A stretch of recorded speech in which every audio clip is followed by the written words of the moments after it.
Ազգային ժողովի մեծարգո նախագահ, հարգելի գործընկերներ, սիրելի հայրենակիցներ։ Նախ թույլ տվեք շնորհակալություն հայտնել քաղաքացիական պայմանագիր խմբակցությանը, Ազգային ժողովի նախագահի տեղակալի պաշտոնում իմ թեկնածությունը առաջադրելու համար։ Սա չափազանց մեծ պատիվ է, մեծ պատասխանատվություն է, մանավանդ հաշվի առնելով այն հանգամանքը, որ ես ըստ էության Հայաստանի ազգային ժողովում հեղափոխությունից հետո երևի պարոն Հասանովի հետ այն երկու պատգամավորներից մեկն եմ, որ առանց որևէ ընդհատումների եղել է 6-րդ, 7-րդ, 8-րդ եւ 9-րդ գումարման խորհրդարանների պատգամավոր եւ ես ինձ համարում եմ համոզված խորհրդարանական եւ շատ բարձր եմ գնահատում իմ թիմի առաջադրումը ինձ այս կարևոր եւ պատասխանատու պաշտոնում։ Հարգելի գործընկերներ, սիրելի հայրենակիցներ, 2026 թվականի հունիսի 7-ի խորհրդարանական ընտրությունները բացառիկ էին այն բանով, որ սա առաջին ընտրությունն էր Հայաստանի առաջին համապետական ընտրությունն էր անկախ Հայաստանի պատմության մեջ, երբ մենք ընտրությունները անցկացնում էինք խաղաղության պայմաններում։ Եվ մեր գլխավոր ուղերձը Հայաստանի Հանրապետության քաղաքացիներին հետևյալն էր. Տեր կանգնիր խաղաղությանը։ Որովհետև մենք շատ լավ գիտակցում էինք, որ ժողովրդի քվեարկությունից է կախված խաղաղությունը, ժողովրդի քվեարկությունից է կախված ինքնիշխանությունը, ժողովրդի քվեարկությունից է կախված պետականությունը եւ ժողովրդի քվեարկությունից է կախված նաեւ սեփական իշխանության պաշտպանությունը։ Հատկապես հեղափոխությունից հետո մենք բազմաթիվ դժվարին փորձությունների միջով անցնելուց, հատկապես 44-օրյա պատերազմի արհավիրքների միջով անցնելուց հետո բազմիցս ականատեսն ենք եղել այն իրավիճակներին, երբ որ փորձ է արվել Հայաստանի Հանրապետությունում խլել ժողովրդի իշխանությունը։ Ընդ որում շատ հաճախ դա փորձ է արվել անել հակասահմանադրական ճանապարհով։ Ես հիշում եմ, որ 44-օրյա պատերազմից հետո, երբ որ ընդդիմությունը դուրս էր եկել փողոց, նրանք մեզանից չէին պահանջում գնալ արտահերթ խորհրդարանական ընտրությունների։ Նրանք մեզ ասում էին՝ դուք ունենալով քաղաքացիների մանդատը, պիտի վարչապետ ընտրեք մեր թեկնածուին, որը ոչ մի կապ չուներ այդ մանդատի հետ։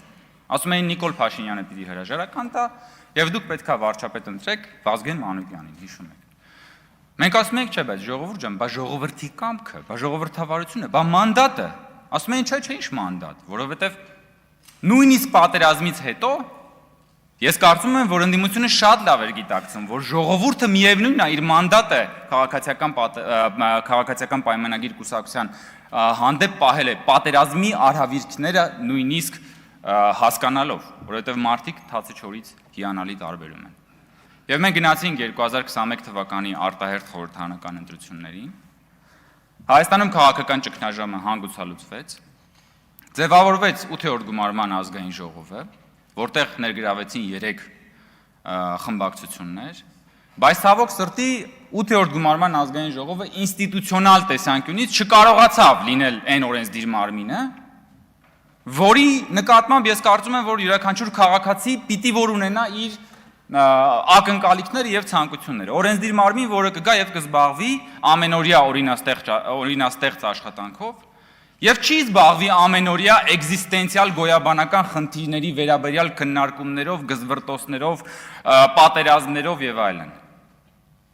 Խորհրդարանական մակարդակում պատերազմներով։ Եվ ես կարծում եմ, որ բոլորի տաշկի առջև է եղել 8-րդ գումարման խորհրդարանի աշխատանքները, եւ ես կարծում եմ, որ այդ աշխատանքների բնույթից էր կախված նաեւ այն փաստը, որ 8-րդ գումարման խորհրդարանը ցավոք սրտի տարբեր հարցումներով պետական ինստիտուտների մեջ ուներ ամենացածր վստահություններից մեկը։ Չնայած դրանում կային նաեւ օբյեկտիվ պատճառներ։ Հետպատերազմյան խորհրդարան էր, որը անընդհատ գտնվում էր տուրբուլենտությունների մեջ։ Եվ այս պայմաններում գնալով 2026 թվականի հերթական խորհրդարանական ընտրություններին տեր կանգնիր խաղաղություն ուղերձով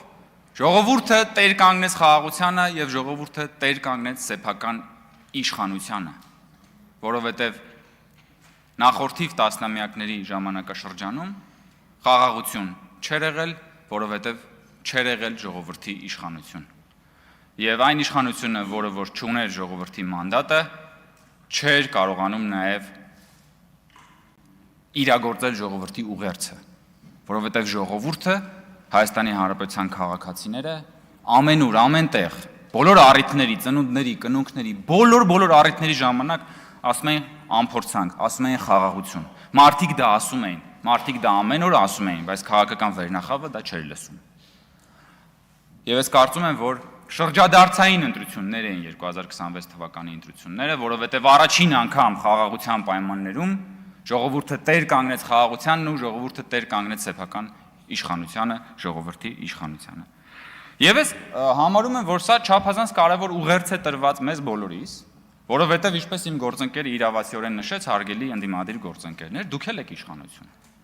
Այո, քաղաքացիական պայմանագիր խմբակցությունը կառավարող խմբակցությունն է, բայց դուք էլ ունեք իշխանություն, եւ ձեր իշխանությունը ժողովուրդը տվել է որպես մանդատ, որպեսզի կիրառեք այն ուղերձները իրագործելու համար, որոնք տվել են մեր ընտրողները եւ ձեր ընտրողները, որովհետեւ այստեղ ես միայն մեր ընտրողների падգամավորը չեմ, եւ դուք էլ պարոն Վարդևանյան միայն ձեր ընտրողների падգամավորը չեք, առավել եւս եթե ընտրվենք մենք ազգային ժողովի փոխնախագահ, մենք պիտի վերացարկվենք մեր սեփական անձից, մենք պիտի վերացարկվենք շատ դեպքերում մեր ընտրողներից եւ պիտի սպասարկենք բոլորի շահերը։ Եվ դրա համար ես կարծում եմ, որ մենք ունենք համընդհանուր պատասխանատվություն մեր ժողովրդի առջև, եւ այս տեսանկյունից ինձ շատ գոհացնում էր երեկվա քննարկումները, որ ընդհանուր առմամբ, որովհետեւ պարզ է, որ անդադ ինչ որ այսպես բան ես անում, էլի, հետ ես վերադառնում 21 թվականի խորհրդարանի առաջին նիստերին, հիշում եք, այն ժամանակ շատ ավելի ծանր էր իրավիճակը, այն ժամանակ պարոն Հասանովին ավելի ծանր բեռ էր հասել, եթե հիշում եք տենց շարունակվող process-ները։ Եվ ես կարծում եմ, ես մտածել եմ մի հատ բանաձև, թե ինչպես կարելի է հասկանալ այս բարեկրթության եւ համատեղ աշխատանքի տրամաբանությունը։ Եվ այդ բանաձևն այնքան եմ պարզացրել, այնքան եմ պարզունակացրել, այնքան եմ ջարդել այդ բանաձևը, այնքան պարզացրել եմ, որ ես դալիճ ու նստած մարդ չլինի, որ ընդհանրապես որ չհասկանա թե ինչ է դա նշանակում, հա։ Եվ այդ բանաձևին պատասխանելուց կարելի է հասկանալ, մենք եւ դուք իրականում ինչ ենք ուզում։ Այդ բանաձևը հետեւելն է։ Ինչու կռվել, եթե կարելի է չկռվել։ Մենք մեր խմբակցությունը, ասում եմ, այնքան եմ տրիվիալ դարձրել, ինչու կռվել, եթե կարելի է չկռվել։ Կարելի է չկռվել, որպեսզի միասին համատեղ օրենսդրական աշխատանք իրականացնենք։ Կարելի է չկռվել, որպեսզի միասին ամրապնդենք խաղաղությունը։ Կարելի է չկռվել, որպեսզի միասին գնանք եւ խորհրդարանական դիվանագիտությամբ մեր երկրի շահերը սպասարկել։ Կարելի է չկռվել, որպեսզի ամրապնդել մեր երկրի ինքնիշխանությունը։ Հազարավոր պատճառներ կարելի է բերել։ Բայց հիմա նայենք ընդդիմության տեսանկյունից։ Եվ ես հիմա ուզում եմ նախորդ խմբակցության, նախորդ ազգային ժողովի ընդդիմության վրա պրոյեկտեմ այս բանաձևը։ Բայց արդյունքում թող նաև այսօրվա ընդդիմությունը պատասխանի։ Նախորդ ընդդիմությունը այս հարցը թարս էր շրջում, ասում էր ինչու չկռվել, եթե կարելի է կռվել։ Եվ այս պատասխանի մեջ էր թաքնված ընդդիմության փիլիսոփայությունը, որովհետև կարելի էր կռվել, որպեսզի սեփական ընտրողներին ցույց տալ, որ իրենք ծախված չեն։ Որովհետև իրենք իրենց ընտրողներին այնքան էին ասել, այնքան էին դեմոնիզացրել մեզ, որ իրենց ընտրողները երբ որ տենային, որ մենք իրար հետ աշխատում ենք, ասեն իրոք ծախվեցիք, գրպանային ընդդիմություն եք։ Հետևաբար ընդդիմությունը ինքը ամեն անգամ կանգնում էր փոცხի վրա։ Ինքը ամեն անգամ հայտնվում էր սեփական ռետորաբանության ծուղակի մեջ, որովհետև ընդդիմությունը, որ մեզ ասում էր կապիտուլյանտ, ինքը վերցնում էր բոլոր հնարավոր նշաձողերից ամենաբարձր եւ այդ նշաձողից ցածր այդ նշաձողը ամենաբարձրն է։ Դրանից հետո դու չես կարա մարդու հետ շփվես։ Դրա համար նա, ով մեզ ասում էր կապիտուլյանտ, հիմա կապիտուլացված է, չկա։ Կապիտուլյանտի խմբակցությունը կապիտուլացված է։ Ո՞ւր է Սերժ Սարգսյանի խմբակցությունը։ Նրանք, ովքեր ասում էին մեզ հողատու եւ դավաճան, սահուն կերպով համալրել են Սերժ Սարգսյանի խմբակցության տեղերը։ Եթե ժանրի կանոնները մնան նույնը, հաջորդիվ հարգելի գործընկերներ, դուք միանալու եք Սերժ Սարգսյանի խմբակցությանը, որը այստեղ չի։ Եվ դրա մասին էր մեր գործընկերների երեկվա ելույթների տրամաբանությունը, որ ի վերջո մարդը ունի ռեֆլեքսիայի ունակություն։ Մարդը ոչ միայն մտածում է, մարդը հետո նաև մտածում է իր մտածածի մասին։ Դա բացառիկ ունակություն է, գիտեք։ Բայց երբեմն ոչ բոլորն են դրանից օգտվում։ Այսինքն դու ոչ միայն մտածում ես ինչ-որ բան, Դու նաև մտածում ես քո մտածածի մասին եւ ասում ես, լսի, ես ինչ մտածեցի ես, կամ ել չասեմ, որ դու մտածում ես քո արածների մասին։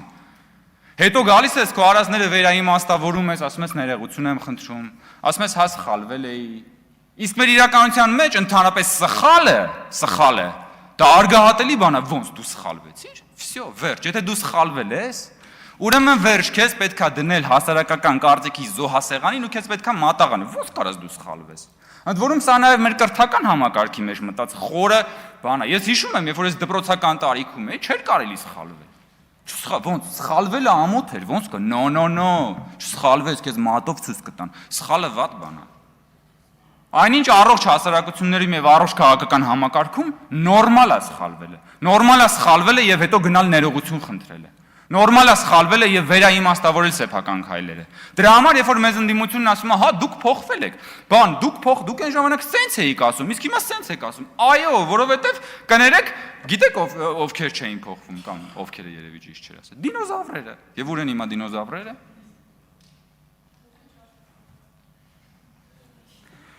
Հարգելի գործընկերներ, ես ուզում եմ կանգ առնել այստեղ։ Իհարկե լավ նոտա չի դինոզավրերի վրա կանգ առնելը, բայց լինելու է հարց ու պատասխան եւ այս հարց ու պատասխանի ընթացքում առիթ կունենամ խոսել։ Ես նույնպես ուզում եմ ասել, որ եթե ընտրվեմ խորհրդարանի կողմից, բնականաբար ես պատրաստակամություն եմ հայտնում աշխատել կառուցողական տրամաբանությամբ, ինչու կռվել, եթե կարելի է չկռվել փիլիսոփայության շրջանակներում, որովհետեւ ես կարծում եմ, որ միշտ չկռվելու տված օգուտները ավելի շատ են, քան թե կռվելու տված օգուտները, եւ ես պիտի ասեմ, որ բավական դրական եմ գնահատում գործընկերների ելույթների երկու խմբակցություններից, դրական եմ գնահատում երկու խմբակցությունների ղեկավարների ելույթների ոճը, տրամաբանությունը, տոնայնությունը, 8-րդ գումարման խորհրդանում դա չկար, եւ ես կուզենամ, որ մենք իսկապես խախտենք ժանրի կանոնները եւ ունենանք նոր խորհրդարանը, որը կունենա նոր նշաձող եւ մենք կունենանք նաեւ կառուցողական աշխատանք եւ իդեպ ուզում եմ նաեւ անպայման շեշտել հետեւյալը, քանի որ անդադ խոսք գնաց պաշտոնների վերաբերյալ հանձնաժողովի նախագահներ, փոխնախագահներ, ընդդիմությունը շատ է սիրում խոսել սահմանադրական դատարանի մասին, մեկնաբանել սահմանադրական դատարանի որոշումները։ Այս թեմայով ընդդիմադիր խմբակցությունները դիմել էին սահմանադրական դատարան հանձնաժողովի նախագահների մասով եւ սահմանադրական դատարանը տվել էր կարծիք եւ այնտեղ նշվում էր, որ խոսելով ընդդիմության այդ քվոտաների մասին հանձնաժողովի նախագահների, ասում էր, որ դա ոչ միայն իրավունք է, որ ընդդիմությունը կարող է դոնթի բանաձևով իրացնել, դա պարտավորվածություն է, ինք սահմանադրական դատարանն ասել է, որ մանդատ է տվել քաղաքացին ընդդիմությանը եւ պարտավորեցրել է, որ ինքը գնա եւ վերցնի այդ պաշտոնները եւ աշխատի այդ պաշտոններում, ոչ թե թափուր թողնի։ Եվ ես մի քանի անգամ ելույթ ունեցել եմ այս թեմայով, այն ժամանակ Հայաստան խմբակցությանը դա ասել եմ, որ ես կարծում եմ, որ դուք սահմանադրական դատարանի կարծիքը հաշվի չեք առնում։ Եվ ես կարծում եմ, որ հանուն արդարության պետքա սահմանադրական դատարանին